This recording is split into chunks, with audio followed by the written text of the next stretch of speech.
what led you to move to Florida and go to FAU? So my dad moved to Miami when I was in high school, or pretty much when I graduated high school. He moved to Miami. And then when I basically graduated from my undergrad, I moved here with them.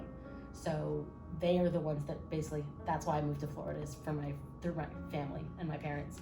And why did I go to FAU? Because we were living in Miami, and the only closest place, because I wanted to stay near home, so the closest place that had a technical theater master's degree program was FAU. And what got you into technical theater and what kept you in it? Okay, so my mom was a performer all through my childhood.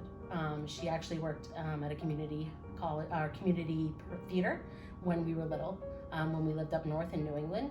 And so my dad was always the behind the scenes person, building sets and all of that. And so I ran my first running crew job when I was little. And when I got older, because I was, had the theater bug bitten early on. And when I got older and I tried to perform in my middle school, theater program, I tried to perform once and I was completely horrible and messed up the entire show. And basically from then on decided I would never ever step foot on stage.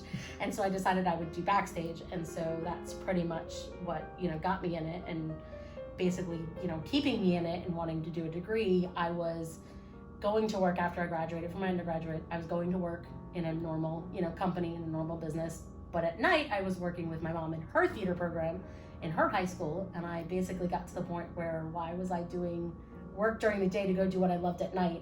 So I decided to go back to school and pursue a technical degree in it so I could do it full time. That's awesome. Before working here at Spanish River, you worked at a summer Broward program, right? That had kids ranging from 4 to 18. How was that? 7 to 18. 7 to 18. Yeah. Yep, it was ages 7 to 18. 7 to 18. Yep. How was that different from where you are now? So, two big things. Number one, the hours. I was pretty much getting there at about 7 o'clock in the morning, give or take, and I was working till about midnight. So that's a long day to be working, especially with little kids at home. So that's a really long day. So the hours are way better because I'm here a lot less than that. I'm still here a lot, but a lot less than that. And then less work.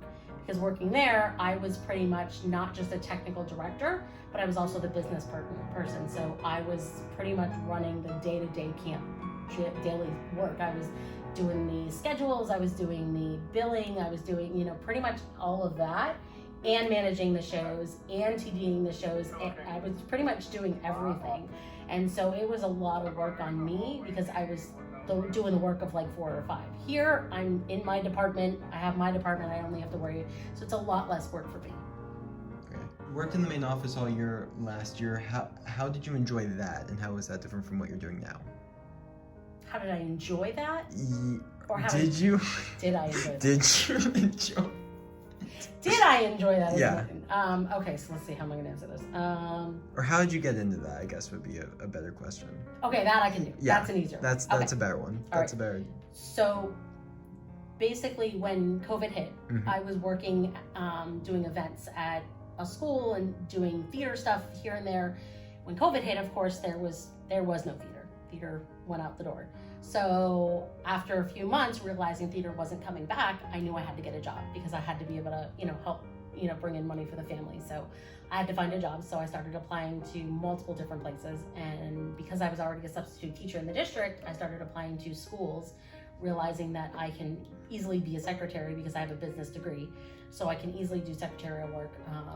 And so I started researching and applying to pretty much any school that had an opening. And Spanish River called and pretty much offered me the job because I had the theater background. I could help write leases to take that off of the principal's secretary. So it worked out. And so that was how I got the job. And then working there was great. I loved everybody. I love Spanish River and the family that they are. So I've always loved it. And working in the office compared to working here, the office was busy. It was go, go, go, go, go. I met a lot of students, but working now teaching, I like better only because of the fact that I get to know the students more. because working in the office, I'm like, here's a student, I'm meeting a student, I'm not. Here, I get to meet the students and really get to know the students. Yeah. So I like it better here because I can really help the students and really work with them and get to know them. Cool.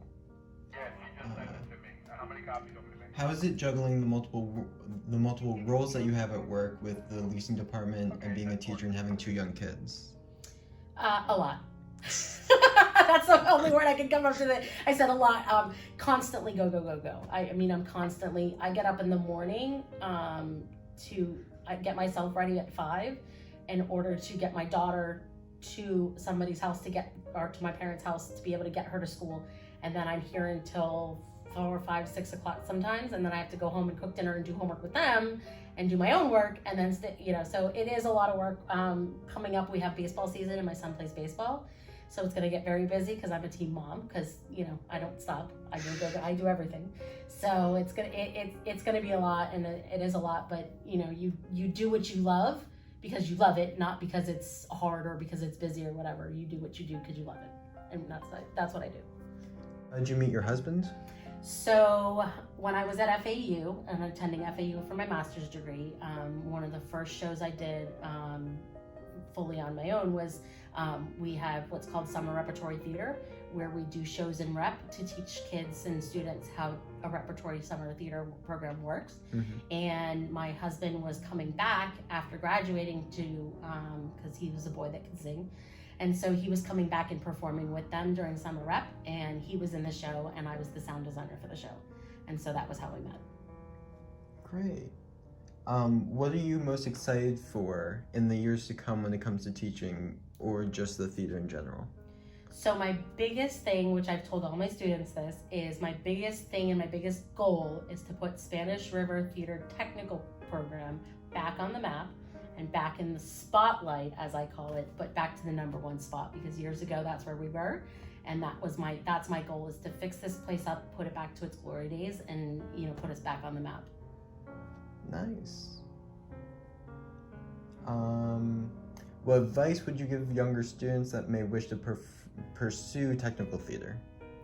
Well, I would say technical theater or theater as a whole, it doesn't matter. Mm-hmm. I would say join the theater club, which is performance and technical. That's the biggest thing, because getting into that, you learn who the students are, you learn the shows, you learn how to run the shows. We have a leasing program where students can come and work our leases that we rent as we rent out our theater. So joining stage crew, you can do that as well. I'm a very big advocate in students who want to do theater, getting to know all aspects of theater. You're not a performer and you're not a technician, you're both. You need to learn everything because you are able to get more jobs that way. In addition, you're a better actor because you know tech, and you're a better technician because you know the actors. Great.